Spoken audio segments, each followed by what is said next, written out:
नमस्कार, बहुत बहुत स्वागत है आपका। मैं आपके साथ रनम जहां शेख। बुलेटिन की शुरुआत करते हैं। दिल्ली के नए सीएम के नाम पर सस्पेंस अब खत्म हो चुका है। आतिशी होंगी दिल्ली की नई सीएम। बड़ी खबर, केजरीवाल ने आतिशी के नाम का रखा था प्रस्ताव और ऐसे में विधायक दल की बैठक में इस प्रस्ताव पर मोहर लग चुका है। आतिशी को दिल्ली की बड़ी जिम्मेदारी दे दी गई है। वर्तमान में 14 मंत्रालय उनके पास और एक ही बड़ी जिम्मेदारी आम आदमी पार्टी की तरफ से। लगातार हमने देखा कि इस बीच जब आम आदमी पार्टी के कई दिग्गज जेल में थे तो आतिशी ने बाहर मोर्चा संभाला। उन्होंने हर एक कदम पर विपक्ष को जवाब भी दिया। हर एक कदम पर अरविंद केजरीवाल के साथ वो खड़ी नजर आई, उनके परिवार के साथ वो खड़ी नजर आई। और ऐसे में आज आतिशी को दिल्ली का मुख्यमंत्री बना दिया गया है। 5 महीने के लिए ये बड़ी जिम्मेदारी आतिशी के कंधों पर। आपको बताते चले कि ये बड़ा कदम आम आदमी पार्टी ने उठाया और मास्टर स्ट्रोक के लिए अरविंद केजरीवाल जाने जाते हैं, क्योंकि 2013 नहीं भुलाया जा सकता कि किस तरह से उन्होंने उस वक्त मास्टर स्ट्रोक खेला था। और एक बार फिर से अरविंद केजरीवाल ने सियासी तौर पर एक बड़ा मास्टर स्ट्रोक खेला है। एक महिला कैंडिडेट को वो आगे खड़ा करते हैं और उस महिला कैंडिडेट को अब मुख्यमंत्री की जिम्मेदारी, एक बड़ी जिम्मेदारी, आप समझिए आतिशी, ये वही आतिशी विधायक, मंत्री और अब मुख्यमंत्री की एक बड़ी जिम्मेदारी आतिशी के कंधों पर। तो विधायक दल की बैठक में ये बड़ा फैसला लिया गया। आतिशी आपकी स्थापना के समय ही पार्टी में शामिल हो गई थी, यानी 2013 के विधानसभा चुनाव के लिए पार्टी के घोषणा पत्र समिति के प्रमुख सदस्य थी यहाँ पर आतिशी। और उसके बाद आम आदमी पार्टी ने उन्हें कई बड़ी जिम्मेदारी उस वक्त दी थी और पार्टी के गठन के शुरुआती दौर में इसकी नीतियों को आकार देने में अहम भूमिका आतिशी ने निभाई। और 2015 से लेकर अप्रैल 2018 तक दिल्ली के उप मुख्यमंत्री और शिक्षा मंत्री रहे मनीष सिसोदिया के सलाहकार के तौर पर भी आतिशी काम कर चुकी है। दिल्ली के सरकारी स्कूलों में पढ़ाई का स्तर सुधारने के लिए कई योजनाओं पर भी आतिशी काम कर चुकी है। और ऐसे में यही एक कारण कि आतिशी जिस तरह से उनका प्रेजेंस ऑफ माइंड है और उनका वो पूरा ऑरा है, इन तमाम चीजों को आम आदमी पार्टी ने ध्यान में रखा और इसीलिए कई बड़े मंत्रालय आतिशी को दिए गए। 14 ऐसे मंत्रालय जिसको आतिशी ने बखूबी संभाला। अरविंद केजरीवाल जेल में थे, आम आदमी पार्टी के जब कई नेता जेल में थे तो बाहर अगर किसी ने मोर्चा संभाला तो वो है आतिशी। आतिशी ने सरकार से लेकर संगठन तक हर जगह पर अपनी जिम्मेदारी उन्होंने बखूबी निभाई।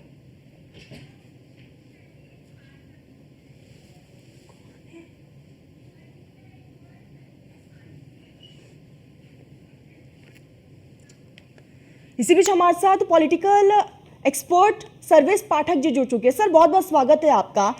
राष्ट्रीय राजधानी दिल्ली में आम आदमी पार्टी ने एक बड़ा मास्टर स्ट्रोक खेला है। इस मास्टर स्ट्रोक को आप किस नजर से देखते हैं और क्या कुछ कहेंगे इस पर? देखिए, आप अभी मायावती जी का बयान आपके टिकर पे चल रहा है कि ये राजनीतिक पैतरेबाजी है और वो चुनाव को देखते हुए अरविंद केजरीवाल जी ने ये फैसला लिया है।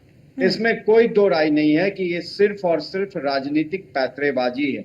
अगर आप इतनी ही सुचिता की बात कर रहे थे केजरीवाल साहब, तो जिस दिन आपको गिरफ्तारी हुई उसके जाने से पहले आप इस्तीफा दे देते। लेकिन खैर, जो है, आतिशी जी बन के ही क्या कर लेंगी। हमने सबने देखा कि आतिशी जी वो एक शैडो मुख्यमंत्री की तरह, जब अरविंद केजरीवाल, मनीष सिसोदिया, सत्येंद्र जैन, ये सारे इनके जो मेन नेता जेल में थे, तब एक शैडो चीफ मिनिस्टर की तरह काम कर रही थी। मैं ऐसा इसलिए बोल रहा हूं कि उनके पास 14 से 15 विभाग थे, जिसमें मनीष सिसोदिया जी का मंत्रिमंडल भी था, जल मंत्रालय भी था, पावर था, PWD था। अब दिल्ली का हाल देखिए।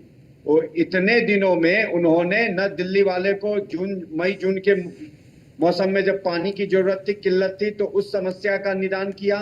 पानी के बाद जब बारिश की समस्या हुई तो न जल भराव की समस्या से इन्होंने कोई भी काम किया। तो ठीक है, ये राजनीति का है। अरविंद केजरीवाल जी ने, क्योंकि सुनीता केजरीवाल जी का भी नाम आ रहा था, लेकिन दिल्ली में कोई विधान परिषद नहीं है जो वहां से उनको दिलवा दिया जाता और मेंबर बना दिया जाता। 6 महीने मात्र चुनाव होने थे, तो इन 3 महीनों के भीतर सुनीता केजरीवाल जी को किसी सीट से, सर, यानी कि आप ये कहना चाहते हैं कि आतिशी यहाँ पर एक्सीडेंटल सीएम है? क्योंकि 3 महीने चुनाव के रहते तो इलेक्शन कमीशन कभी भी नया चुनाव नहीं करवाता।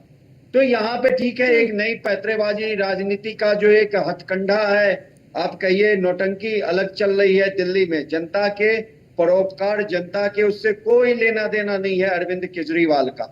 देखिए लाल कृष्ण आडवाणी जी जब हवाला केस में उनका नाम आया था तो उन्होंने छोड़ दिया था अपना मेंबर ऑफ पार्लियामेंट का सीट। कहा था जब मैं बड़ी हो सर जाऊंगा। आपको रोकती हूँ नहीं, इसी बीच हमारे सहयोगी पीयूष हमारे साथ जुड़ चुके हैं। पीयूष, क्या कुछ जानकारी आपके पास, क्या कुछ हलचल है वहां पर?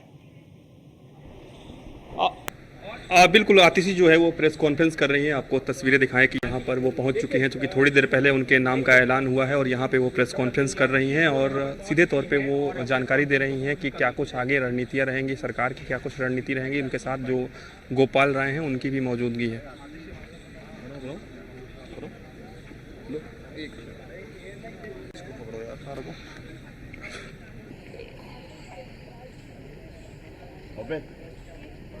आम आदमी पार्टी में हो सकता है, अरविंद केजरीवाल जी के नेतृत्व में हो सकता है कि एक फर्स्ट टाइम पॉलिटिशियन एक राज्य की मुख्यमंत्री बने। मैं एक सामान्य परिवार से आती हूँ, शायद किसी और पार्टी में होती तो चुनाव की टिकट भी नहीं मिलती, लेकिन अरविंद केजरीवाल जी ने मुझ पर भरोसा किया, मुझे विधायक बनाया, मुझे मंत्री बनाया और आज मुख्यमंत्री बनने की जिम्मेदारी दी है। मैं खुश हूं कि अरविंद केजरीवाल जी ने मुझ पे इतना भरोसा किया है, लेकिन जितना सुख आज मेरे मन में है, आज उससे बहुत ज्यादा दुख भी मेरे मन में है। दुख इसलिए कि दिल्ली के लोकप्रिय मुख्यमंत्री मेरे बड़े भाई अरविंद केजरीवाल जी आज इस्तीफा दे रहे हैं। मैं आज ये जरूर कहना चाहती हूँ आम आदमी पार्टी के सभी विधायकों की तरफ से, दिल्ली की 2 करोड़ जनता की तरफ से, कि दिल्ली का एक ही मुख्यमंत्री है और उस मुख्यमंत्री का नाम अरविंद केजरीवाल है। भारतीय जनता पार्टी ने पिछले 2 साल से अरविंद केजरीवाल जी को परेशान करने की, उनके खिलाफ षड्यंत्र रचने की कोई कसर नहीं छोड़ी। एक ऐसा आदमी जो अपनी IRS कमिश्नर की नौकरी ठुकरा सकता था, एक ऐसा आदमी जो एक नई पॉलिटिकल पार्टी से पहली बार चुनाव लड़के मुख्यमंत्री पद से इस्तीफा दे सकता था, ऐसे आदमी पर, ऐसे ईमानदार आदमी पर भारतीय जनता पार्टी ने भ्रष्टाचार के आरोप लगाए, झूठे केस किए, फर्जी केस किए, अपनी एजेंसीज ED को, CBI को उनके पीछे छोड़ दिया, उनको झूठे मुकदमे में 6 महीने तक जेल में रखा। आखिरकार सुप्रीम कोर्ट ने उन्हें जमानत दी और सुप्रीम कोर्ट ने सिर्फ उनको जमानत नहीं दी, सुप्रीम कोर्ट ने केंद्र सरकार के मुंह पे तमाचा मारा, उनकी एजेंसीज के मुंह पे तमाचा मारा।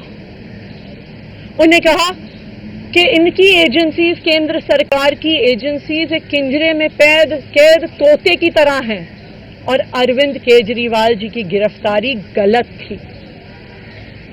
अगर अरविंद केजरीवाल जी की जगह कोई और मुख्यमंत्री होता, कोई और नेता होता, तो वो 2 मिनट नहीं सोचता मुख्यमंत्री की कुर्सी पे बैठने के बारे में। लेकिन अरविंद केजरीवाल जी ने वो किया जो आज तक इस देश का इतिहास तो छोड़िए, शायद दुनिया के इतिहास में किसी नेता ने ना किया हो।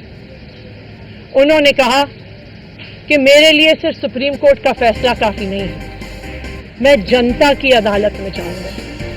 जब दिल्ली की जनता मुझे कहेगी कि हम तुम्हें मुख्यमंत्री के रूप में देखना चाहते हैं, जब दिल्ली की जनता कहेगी कि तुम ईमानदार हो, तब मैं मुख्यमंत्री की कुर्सी पर बैठूंगा। मुझे नहीं लगता कि हमें लोकतंत्र के इतिहास में ऐसा कोई त्याग का उदाहरण मिलेगा जो आज अरविंद केजरीवाल जी ने देश के सामने रखा है। दिल्ली भर में लोग बहुत दुखी हैं अरविंद केजरीवाल जी के इस्तीफे से। कल शाम मुझे एक बुजुर्ग महिला मिली, जब उन्हें खबर मिली थी कि अरविंद केजरीवाल जी ने इस्तीफा दे दिया है, वो रोने लग गई। उन्होंने कहा कि वो मेरे बेटे की तरह है, उसको इतना परेशान किया है, उसको इतना परेशान किया, उस पर झूठे केस लगाए। और उन बुजुर्ग महिला ने कहा कि मैं घर घर जाऊंगी, मैं घर घर जाके लोगों को कहूंगी कि मुझे अपने बेटे को ही मुख्यमंत्री बनाना है। तो आज सभी दिल्ली वाले ये प्रण ले रहे हैं। सभी दिल्ली वाले इतने गुस्सा हैं, भारतीय जनता पार्टी के षड्यंत्र से नाराज हैं और अपने बेटे, अपने भाई अरविंद केजरीवाल जी को फिर से दिल्ली का मुख्यमंत्री देखना चाहते हैं। क्यों देखना चाहते हैं दिल्ली वाले अरविंद केजरीवाल जी को फिर से मुख्यमंत्री?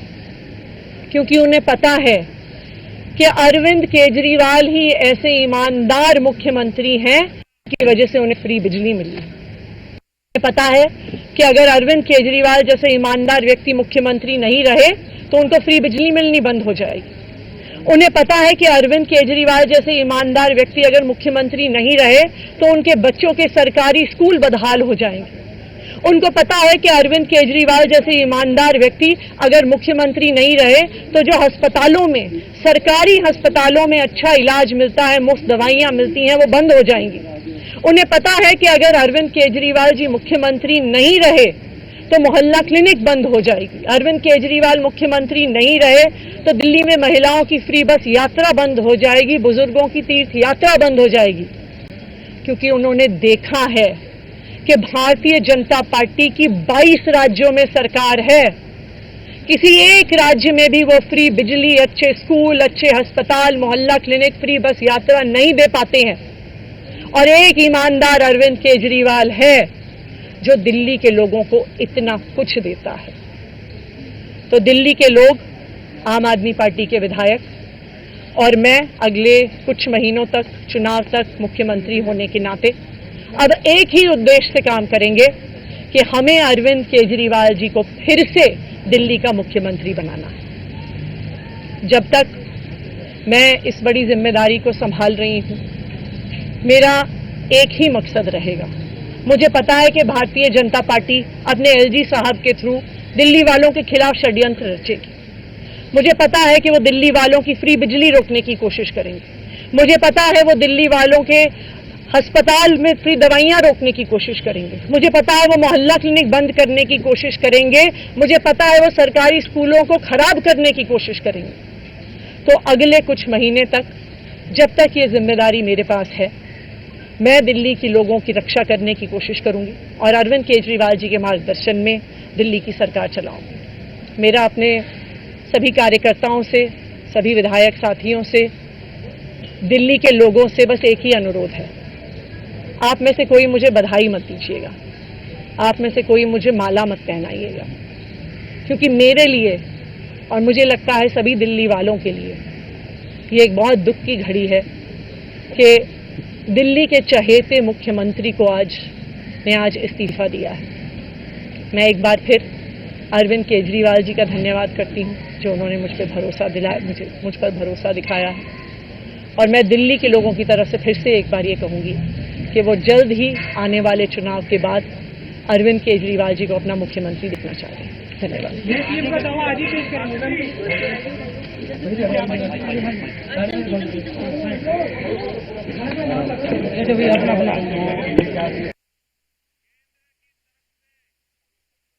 चहेते अरविंद केजरीवाल ने इस्तीफा दिया है, मुझे ये बड़ी जिम्मेदारी दी गई है, लेकिन इन बड़ी जिम्मेदारी के बीच मेरी पूरी कोशिश ये रहेगी कि मैं दिल्ली वालों को सुरक्षा दे सकूं और साथ ही साथ मेरी कोशिश यही रहेगी कि जब चुनाव होगा तो वापस से मुख्यमंत्री के तौर पर अरविंद केजरीवाल आए। तो हमारे साथ पॉलिटिकल एक्सपर्ट लगातार बने हुए सर्वेश पाठक जी। सर्वेश पाठक जी, सीधा आपका ही रुख करूंगी। सर्वेश जी, क्या लगता है कि सिर्फ अतिशी मुख्यमंत्री के तौर पर काम करेगी लेकिन पर्दे के पीछे माइंडसेट किसी और का रहेगा? अरविंद केजरीवाल दिशा निर्देश देते हुए नजर आएंगे, क्या उन्हीं के पदचिन्ह पर अतिशी चलेंगी? तरन्नुम, आपने मेरे मुंह की बात बोल दी, आपने सही कहा। देखिए, मैंने पहले ही कहा था कि अतिशी एक शैडो मुख्यमंत्री की तरह ऑलरेडी काम कर रही थी, क्योंकि 14-15 विभाग और मंत्रालय एक मंत्री के पास होना अपने आप में एक बड़ी बात होती है। और इसमें कोई दो राय नहीं है कि जो अरविंद केजरीवाल जी कहेंगे वही अतिशी करेगी। मैंने कहा ना कि अगर वो इतनी अच्छी मंत्री होती तो पानी की समस्या से दिल्ली वाले तरसते रहे, उसकी निजात नहीं करवाई, केवल टीका टिप्पणी, ब्लेम गेम एलजी पे, एलजी नहीं करने देते, ये नहीं करने देते। जब दिल्ली डूबने लगी पानी के बरसात में, जगह जगह गड्ढे बनने लगे, तो फिर वही टीका टिप्पणी, एलजी ने नाला साफ नहीं करवाने दिया। तो आप लोग किस लिए दिल्ली में बैठे पड़े हो? जब ये सारे डिपार्टमेंट आपके पास है। आप स्कूल एजुकेशन की बात करती हैं, दिल्ली में ना अभी 10 साल के ठीक है सर्वेश जी, कार्यकाल आऊंगी आपके पास सीधा। एक बार न्यूज रूम का रुख कर लेते हैं। हमारे साथ एसोसिएट एडिटर ब्रिजेश श्रीवास्तव जी जुड़ चुके हैं। ब्रिजेश सर, जिस तरीके से हमने अभी आतिशी को सुना, उन्होंने साफ तौर पर एक चीज का जिक्र किया। उन्होंने कहा कि अरविंद केजरीवाल के मार्गदर्शन पर मैं चलती रहूंगी, दिल्ली वासियों को मैं सुरक्षा दूंगी। कोशिश यह रहेगी कि मैं मुख्यमंत्री तो हूं, लेकिन मेरी पूरी कोशिश ये रहेगी कि जब वापस इलेक्शन होंगे तो अरविंद केजरीवाल मुख्यमंत्री बनकर आए। क्या इससे यह साफ है कि पर्दे के पीछे अरविंद केजरीवाल काम कर रहे हैं, उनका माइंडसेट होगा?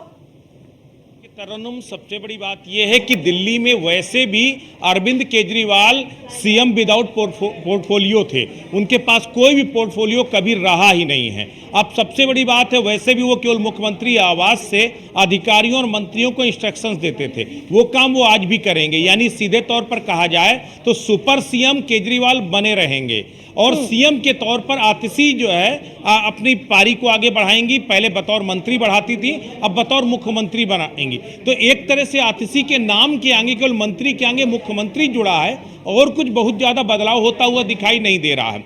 क्योंकि वैसे भी अरविंद केजरीवाल पहले कोई पोर्टफोलियो होल्ड नहीं कर रहे थे, अब भी कोई पोर्टफोलियो होल्ड नहीं करेंगे।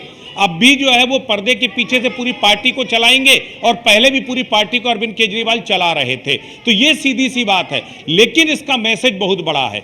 आतिशी के हाथों में कमान देना ये अपने आप में बेहद अहम है। देखिए, दो बड़ी चीजें हैं। आपको ध्यान होगा कि झारखंड के अंदर क्या हुआ। हेमंत सोरेन जो ने चंपई को सत्ता सौंपी, चंपई से जब उन्होंने सत्ता वापस लिया तो उसके बाद क्या हुआ, चंपई बीजेपी में चले गए। पूरी तरीके से वहां पर क्रैश वाली स्थिति बन गई। तो दिल्ली में अरविंद केजरीवाल को यह भी बचाना था कि कहीं वो चंपई जैसी स्थिति ना बने, यानी झारखंड जैसी स्थिति दिल्ली में ना बने। इसीलिए सबसे विश्वसनीय और सबसे अहम सिपह सालार को उन्होंने बतौर मुख्यमंत्री या केयर टेकिंग मुख्यमंत्री कहें, नाइट वॉच वुमेन कहें या कुछ भी कहें, तो एक तरह से केयर टेकिंग सीएम के तौर पर आतिशी को जिम्मेदारी दी गई है। तो अब आतिशी की बड़ी भूमिका यहां पर बनती है कि जो स्लॉग ओवर बचे हैं, यानी 5-6 महीना बचा है, इस स्लॉग ओवर में आतिशी किस तरह की ताबड़तोड़ बल्लेबाजी करती हैं, अब यह देखना होगा। यानी कि सर, साफ तौर पर यह जाहिर है कि एक तीर से कई निशाने। एक्सीडेंटल सीएम, सीधा एक बार सर्वेश जी का रुख करते हैं। सर्वेश जी, क्या लगता है आम आदमी पार्टी ने एक तीर से कई निशाने साधे हैं? देखिए, वो जैसे कि ब्रजेश जी ने अभी सारी चीजें बताई, वो सचमुच वही है। एक्सीडेंटल सीएम तो बन गई है, लेकिन मैं बार बार कहा ना कि अब मात्र 5 महीने हैं चुनाव में। अगर फरवरी में चुनाव हो जाना है, फरवरी 2025 में, तो अगर पूर्ण महीने ले ले तो 5 महीने, उससे भी चुनाव की घोषणा हो जाएगी अगर जनवरी में, तो आपको बोल लग जाएगा आचार संहिता, तो आप कुछ काम ही नहीं कर सकते। तो इन 4 महीनों में आप क्या कर लोगे? ठीक है, लोकसभा का चुनाव अलग होता है, विधानसभा का चुनाव अलग होता है, लेकिन जो सबसे बड़ी समस्या है दिल्ली वालों के सामने, जिस समस्या को निदान करने के लिए अरविंद केजरीवाल आए थे, उसमें कोई भी नहीं हुई। आप पहले बीजेपी को आरोप लगाते थे कि 15 साल से एमसीडी में बैठी है, 2 साल से इनके पास एमसीडी भी आ गया, लेकिन आप देखिए उसी तरह कूड़े का पूरा जो जंजाल है, पूरा दिल्ली गंदगी का जो है एक पूरा जमा है, पूरा गंदगी दिल्ली में। कोई भी एक एरिया लुटियंस दिल्ली को छोड़ के बाकी के किसी एरिया में चले जाए तो आपको लगेगा नहीं कि ये देश की राजधानी है। तो आतिशी के पास जो कार्य करने का इन 3 महीनों में, अगर वो सुपर सीएम की तरह। सर, इस बीच एक छोटा सा सवाल, सर, क्या लगता है जो आम आदमी पार्टी ने महिला कार्ड खेला है, क्या उसका फायदा आम आदमी पार्टी को मिलेगा? ये अहम बात है तरन्नुम, सबसे बड़ी समझने वाली बात है कि अभी जिस तरह से स्वाति मालीवाल का प्रकरण हुआ, स्वाति मालीवाल ने पार्टी के अंदर बड़े लेवल पर एलिगेशन लगाए थे और सबसे बड़ी बात यह है कि विभव कुमार के ऊपर ही आरोप लगे थे, जो मुख्यमंत्री के पीएस थे, मुख्यमंत्री के निजी सचिव थे। अब आप समझिए, तो उसके जरिए बीजेपी ने बड़े लेवल पर अटैक किया था, महिला विरोधी छवि बनाने की कोशिश की गई थी केजरीवाल की और पूरे आम आदमी पार्टी की। साफ तौर पर कह दिया है कि दिल्ली की जनता इसका जवाब देगी। देखिए, जाहिर तौर पर दिल्ली की सियासत बिल्कुल अलग है और जिस तरीके से बीजेपी की चाल चलते हुए आम आदमी पार्टी ने फेस चेंज किया है, इमेज मेकओवर करने की तैयारी है। ओवरऑल आप देखिए जिस तरीके से अरविंद केजरीवाल को सलाखों के पीछे भेज करके बीजेपी ने उनके ऊपर करप्शन का एक नैरेटिव बनाने की कोशिश की थी कि अरविंद केजरीवाल खुद उस करप्ट नेक्सस का हिस्सा है। और क्या किया बीजेपी, क्या करती है हमेशा बीजेपी शासित राज्यों में, जब किसी मुख्यमंत्री की छवि खराब होने लगती है तो वो तुरंत जो है एक नए चेहरे को लेकर के आती है। दिल्ली के अंदर भी केजरीवाल ने कुछ उसी तरह की स्ट्रेटेजी, एक तरह से एक तीर से दो शिकार किए हैं। एक तरफ चेहरा बदल करके जो एंटी इनकम्बेंसी या फिर जो करप्शन का दाग था उसको धोने की कोशिश की है, दूसरी बार खुद को जनता का मसीहा साबित करते हुए जनता की अदालत में जाने का ऐलान करके कहीं ना कहीं अपनी ठीक, नायक ब्रिजेश की जी, छवि वक्त की बनाई। बेहद कमी है। सीधा एक बार सर्वेश जी से एक छोटा सा रिएक्शन ले लेंगे। सर, आपका एक छोटा सा रिएक्शन। देखिए, अतिशी जी के आने से मुझे नहीं लगता कि कोई बहुत बड़ा मास्टर प्लान या मास्टर गेम खेला अरविंद केजरीवाल जी ने, क्योंकि उनके पास और कोई चारा नहीं था। और जैसा कि ब्रजेश जी ने भी बोला कि जो सबसे ज्यादा भरोसेमंद उनकी जो सिपह सलाहकार है उनको बनाया, क्योंकि पार्टी में कहीं ना कहीं अंदरूनी कलह तो चल रही है। कल मैं एक चैनल के प्रोग्राम में था, वहां अतिशी आई थी, वो बोल रही थी बार बार कि बीजेपी ने जेल में डाला। मुझे बताइए, सुप्रीम कोर्ट को अगर कहीं भी लगा होता तो इनको केस से बरी कर देता, क्यों इनको जमानत दिया? दूसरी बात, ये शर्तें क्यों लगा के जमानत दी कि आप सेक्रेटेरिएट नहीं जाओगे, सीएम ऑफिस नहीं जा सकते, एलजी के अप्रूवल के बाद ही आप कोई फाइल साइन करवा सकते हो? तो क्या सुप्रीम कोर्ट अपने ऑब्जर्वेशन में इन चीजों को शामिल करने के पीछे सुप्रीम कोर्ट की क्या मंशा थी कि कहीं ना कहीं वो जो भ्रष्टाचार है? बिल्कुल उसमें बिल्कुल आम सर्वेश जी, आदमी ऐसे पार्टी में के जहन में मुखिया कई की सवाल भी है, लगातार बयानबाजी का सिलसिला भी जारी है, वक्त की बेहद कमी है। सर्वेश जी, ब्रिजेश जी, आप दोनों हमारे साथ जुड़े, बहुत बहुत शुक्रिया आप दोनों का।